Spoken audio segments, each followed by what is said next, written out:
Hey everybody, welcome back to Cityscape Brewing. I'm Dennis Fields, and today we're thinking spring and summer in today's brew day.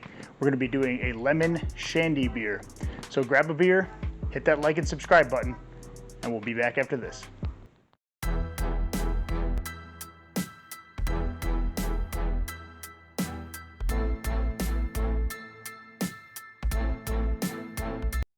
All right, so what is a lemon shandy? Essentially, it's a wheat beer. It's going to have over 50% wheat. In this case, it's going to be white wheat and red wheat, and 50% Pilsner. I'll have the full recipe down in the link description, and we're going to be adding the kind of lemon shandy or kind of the lemonade flavor after the whole entire brew process in the keg. In this case, we're going to be adding lemon crystals to the keg to give it that kind of lemonade summer beer flavor. And so we're going to be going through the full brew day process relatively quick. I have a full video on how to do an all grain brew recipe. Watch that if you're new to brewing. We're going to get started by milling some grains and getting our strike water heated up.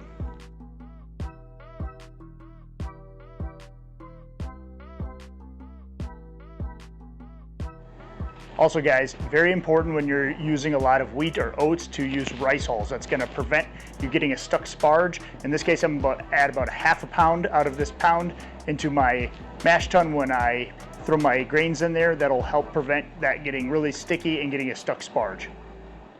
All right, so our strike water is all set. We're going to go ahead and mash in.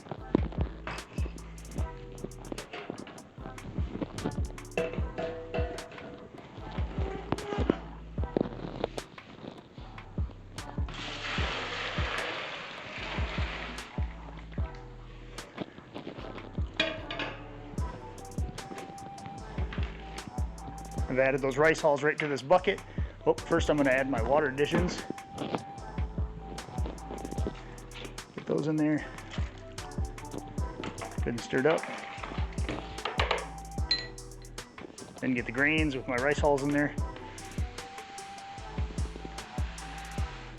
We're about half. Mix them up real good.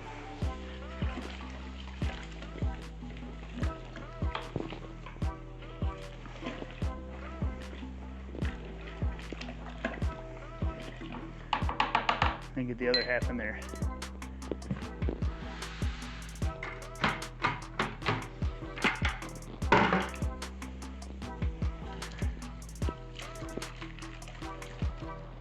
All right, once you get those good and mashed in, and stirred in I should say, go ahead and take a temperature reading and see where we're at. We're trying to hit 152 mash temperature. So grab our thermometer here and see where we're at.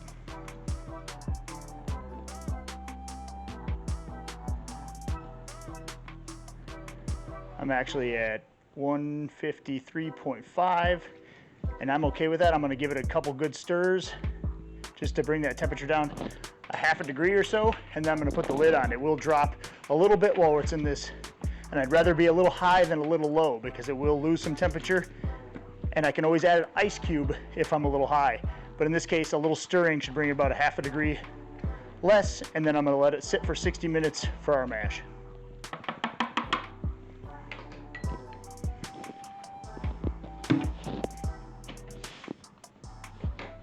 All right, so we are going to start our Vorloffing process. I have finished my mash. I went ahead and stirred it real good. We checked the temperature, it was spot on, so we're ready to go. I already have my strike water heated up. It's at 180 degrees in that container right there with my water additions. I'm going to go ahead now and start the Vorloff process. So I'm going to go ahead and start this. I'm going to do this probably 5 or 6 times. Make sure it starts coming out really, really clear. Sometimes more depending on how much clarity I'm getting out of this. And so it's very important to do this more than you think. But the rice hulls are what's really going to help you not get a stuck sparge here. As you can tell, it's really coming out pretty well. And then when you pour this back in, pour it again gently so you're not disrupting that bed of grains. And then we'll collect our first runnings. All right, so we've collected about 2 gallons, which is what was called for our first runnings. I'm gonna go ahead and close the valve. We're gonna dump in our batch sparge water, which is about 5 gallons that we have heated up here. And we put it in at about 180 degrees, but it'll probably have lost a little bit. That's okay, as long as it's over about 170. That's about what I shoot for. So we're gonna dump this back in. The mash done, and then we're gonna give it a good stir around, make sure all of this is good and mixed back up. And then we're gonna give it a rest for about 15 or 20 minutes. I like to go on the higher side, about 20 minutes or so, but this is kind of optional. You could get away with 15 minutes at this point. So we're gonna give this a good mix up. We're gonna let it sit for that 20 minutes, and then we are going to do our same Vorloffing process and collect our final runnings, which should be about 7 or 7.2 gallons based on this 5.5 gallon batch. All right, so we have our 7 gallons about, maybe just a smidge over, of our final runnings. I'm gonna go ahead and take a little sample for our hydrometer, and then we're gonna get this thing up to a boil. So take our medicine syringe, grab a little bit off the top here, and then we're gonna start this thing and get it up to a boil.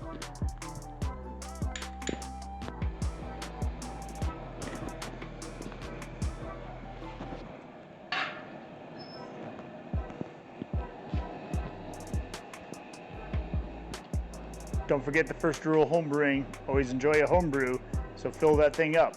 This is actually the first pour of a pale ale I did a couple weeks ago.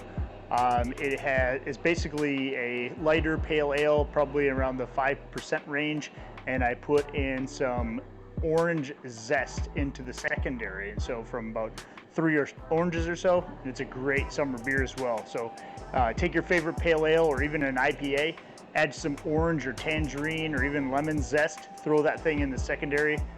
It ups the game a little bit. All right, while this is going, I'm gonna go ahead and take our refractometer reading, see what our starting gravity will be, or original gravity, or whatever you call it, before pre-boil gravity anyway. Looks like we are at about 1.040 or 1.039 even for our pre-boil gravity. All right, as this thing gets warmed up to close to boiling, we're gonna add some firm cap. This is gonna help prevent boil overs. I do this for every one of my beers, no matter what. You add about 1/4 of a teaspoon here, and then just mix it up real good. That's gonna help as it gets close to boiling, prevent those boil overs, but you're still gonna need to watch it because I always have to turn down the gas no matter what. That's also gonna help when we add hops. In this case, this beer is only having 1 ounce of hops, so it won't be so bad. All right, we're just now getting to a pretty good boil. I'm gonna go ahead and give this a good stir around, make sure that we don't need to turn this down, which I generally do anyway, just to keep it at that good boil level. I got my hop spider in here. In this case, I'm using the mesh one here because I'm only adding 1 ounce of hops. If I was adding probably 3+, I'd probably use the hop spider. I have a video on how to make a DIY hop spider with the paint strainer bags. That's the one I usually use if I use a lot of hops. You can check that video out. So now that it's at this pretty good rolling boil here, I'm gonna make sure that we're not getting any boil overs, and then we're gonna start our 60-minute timer. So it's really starting to roll now. I'm feeling like it's a pretty good amount where we're not gonna get a boil over. Still turn that down just a hair. And then I'm gonna add our 1 ounce of crystal hops here. This one is going to be 60 minutes. And it's the only hop addition that we're gonna do today. So I'm gonna go ahead and add those in my hop spider. I'm gonna get a good stir around, and then we'll be back after 60 minutes to go ahead and cool this thing down. So I went ahead and poured those in. I'm gonna go ahead and give that a good stir. I'm gonna have to turn that down. As you can tell, even though I've added the firm cap, those hop oils really do a number on it. So we can turn that back up a little bit. Have to make sure you want to keep a good eye on this as we're adding that or getting up to the boil. That would have boiled over even with the firm cap had I not turned that down a little bit. So we'll see you guys in 60 minutes, and then we'll go ahead and cool this down with my wort chiller.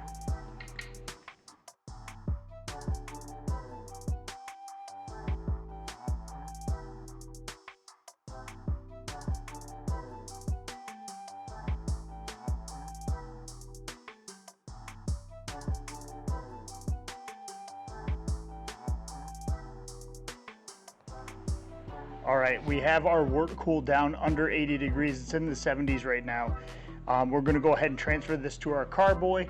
I'm using Safale WB-06 for the yeast, and ideally on the packet it says that the temperature range should be, the ideal temperature range should be between 64 and 75 degrees Fahrenheit, or that's 18 to 24 Celsius. So we're right about the top end of that range. Hopefully when we transfer this down, we'll be in the low, maybe around 70 degrees. I want to ferment this at about 68. So we're going to go ahead, transfer this in. I use a screen, even though I use the screen inside of the hop spider inside of the boil kettle. I like to catch any hot particles or anything that really would have gotten into the beer and catch that. Also, the screen helps aerate the beer. So as you can tell, you're getting a lot of air inside of this.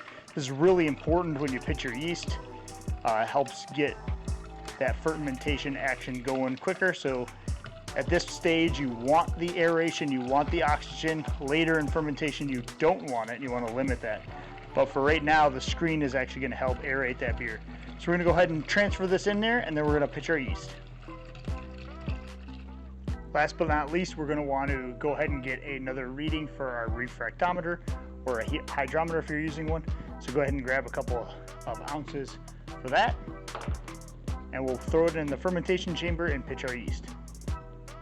All right, so we got everything cooled down. The beer is about 75 degrees, so on the higher side of the thing, but the freezer is currently cooling down. I'm gonna go ahead and pitch our Safale WB-06, which is our wheat beer yeast. I'm just gonna sprinkle that on the top for a little bit here. And then what I'm gonna do is about a couple minutes, about 5 minutes, and let that kind of rehydrate on the top. I'm gonna come back and kind of shake this fermenter really vigorously and get that to suspend in the beer. All right, that's gonna wrap up the brew day portion of the lemon shandy. However, we're still gonna have to add that crystallized lemon during the kegging process, so we will do that. I went ahead and I did our refractometer reading for our starting gravity, and I was a little bit lower than I expected. I expected us to be somewhere around 1053, 1.053. I ended up at 1.049, and that's okay. This is a summery light beer. It's a wheat. It's not intended to be an IPA or even a pale ale at that case. So it'll end up somewhere in the 5 to 5.5% range, which is about perfect for a summer beer. So I'm okay with that ending a little bit early with the starting gravity. So we'll be back after this thing gets done with the primary. I'm gonna transfer to a secondary. If you don't know how to do that, watch the video. I'm gonna have all these videos tagged in the video description below. Go ahead and watch those. We'll be back in just a moment after the primary and the secondary fermentation finishes to keg this and add that crystallized lemon. See you then. All right, guys. So it's been about 2 weeks since we did our brew day for the lemon shandy. And I was originally going to transfer it to a secondary, but I had a couple of vacation days and then I ended up getting a cold last week, and so I ended up not transferring it to a secondary. And instead I just left it sit in the primary for 2 full weeks. And so, and that's okay, you can do that. There's no reason you have to transfer to a secondary.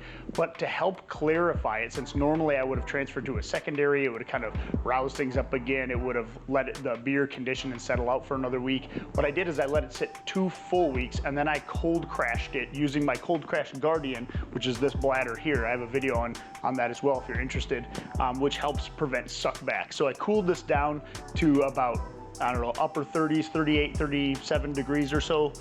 That helps drop out all the particulate matter, and it'll help really firm the yeast cake on the bottom and the trub on the bottom of the carboy.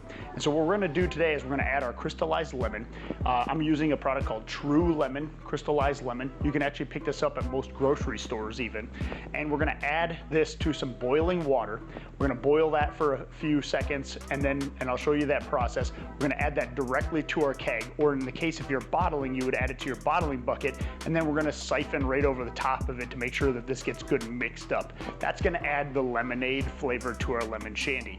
So we're gonna be adding about 2.5 grams per gallon. And so I have just over 5 gallons or so in there. So I'm gonna add about 14 grams or so to a cup of boiling water.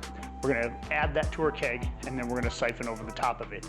Again, bottling, you just put it in your bottling bucket, siphon over the top of it, and then bottle like you normally would, adding your priming sugar and everything else. This does not have sugar in it. This actually has, it's lemon oil, some lemon juice, and maltodextrin, and that's it. So you don't have to worry about this adding sugar or over-carbonating your beers. This is just gonna add that lemonade flavor. So go ahead and we'll do that next.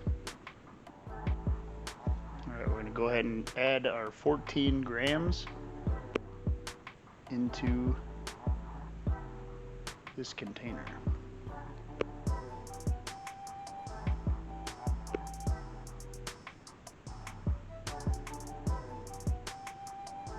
And a little extra pinch. All right, so we have a cup of water here that we are starting to heat up to a boil. Once that boils, I'm gonna add our 14 grams of crystallized lemon. We're gonna give that a good stir around, and then we can shut off the heat, and we'll pour that directly into our keg and start our siphon. All right, it is up to a boil. I'm gonna go ahead and shut that off. Add our crystallized lemon.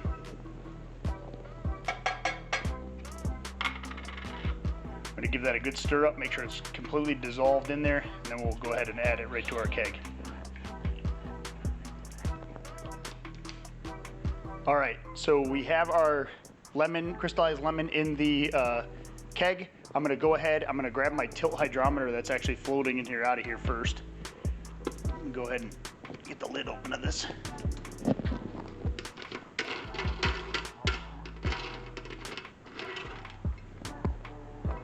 Have these sanitized tongs. Grab that guy out of there. And then while I do this, I also need to take a hydrometer reading because I have not done that since we kept it in the primary. But we're gonna go ahead and start the siphon first.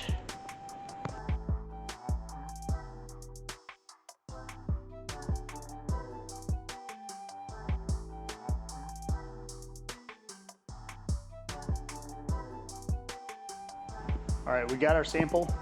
Actually looks really good. Remember, it's gonna be cloudy. Number one, because it's a little cool, but also because it is a wheat beer. So we don't want it, the idea is that we wanted this cloudy appearance and light color like this. It looks really, really nice.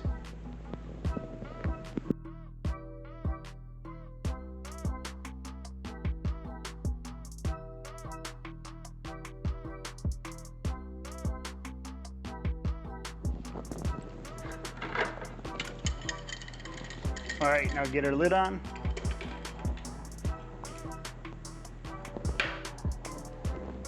And we're gonna carb her up.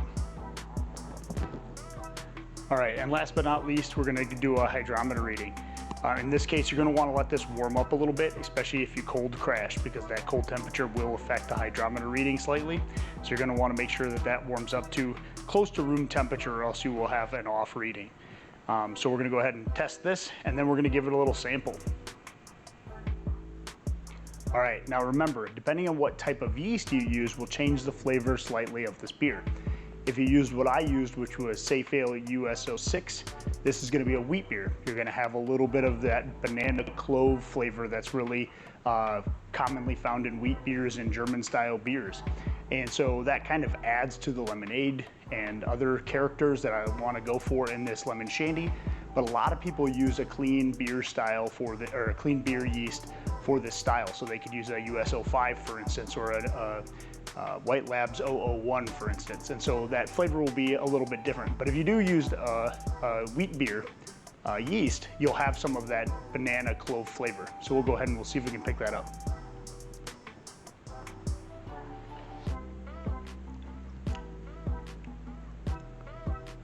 So US-06 isn't really heavy on those flavors, but I do taste them, which is actually right where I'm going for.